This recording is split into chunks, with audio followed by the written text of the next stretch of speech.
अरे होगा कोई बेवड़ा यार, छोड़ो ना। वीकेंड पे चढ़ा ली होगी और ले जाकर ठोक दी। कितना ही समझाओ, मानते नहीं है। ड्रिंक एंड ड्राइव करना है इनको, यही हाल होगा फिर। जैसे ही रोहन की गाड़ी उस गाड़ी के बगल से गुजरी, शेफाली की नजर ड्राइवर पर गई। ड्राइविंग सीट पर एक लड़की थी। शेफाली तुरंत चिल्लाई, स्टॉप रोहन, प्लीज स्टॉप। उस गाड़ी में एक लड़की है। क्यों चिल्ला रही हो Shefali? What's wrong with you? यार हमें जल्द से जल्द पुणे पहुंचना है, कल हमारी बहुत इंपॉर्टेंट मीटिंग है। लीव इट यार। रोहन शेफाली को इग्नोर करके गाड़ी चलाता रहा। रोहन, गाड़ी रोको वरना मैं ब्रेक लगा दूंगी। रोहन ने झुंझलाकर ब्रेक लगा दिया। ओके फाइन फाइन, ये लो।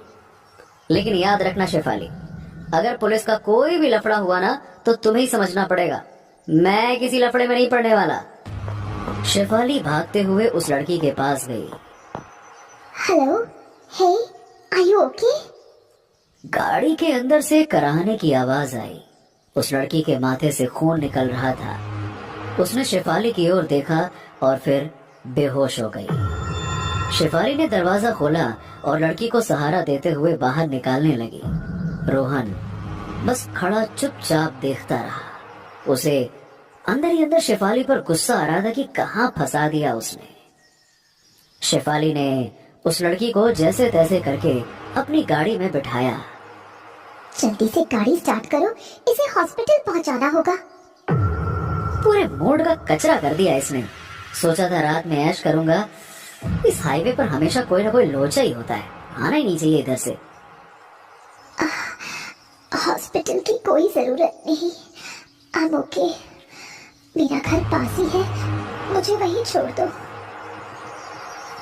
शेफाली को उस औरत की बात समझ नहीं आई, क्योंकि अभी अभी उसका जबरदस्त एक्सीडेंट हुआ था और वो बिल्कुल नॉर्मल लग रही थी, जैसे कुछ हुआ ही ना हो। हे, तुम्हारा एक्सीडेंट हुआ है, तुम्हें इलाज की जरूरत है, तुम्हारे सिर से खून। शेफाली की नजर उस औरत के माथे पर गई। उसके माथे पर खून का एक कतरा तक नहीं था। वो हैरान हो गई। वो औरत शेफाली की तरफ देखकर मुस्कुराई। कहा ना, मैं बिल्कुल ठीक हूँ। रोहन को भी अचरज हुआ, पर उसने उस औरत से जल्द पीछा छुड़ाने में ही अपनी भलाई समझी। रोहन ने स्टीयरिंग घुमाया और एक कच्चे रास्ते की ओर बढ़ने लगा।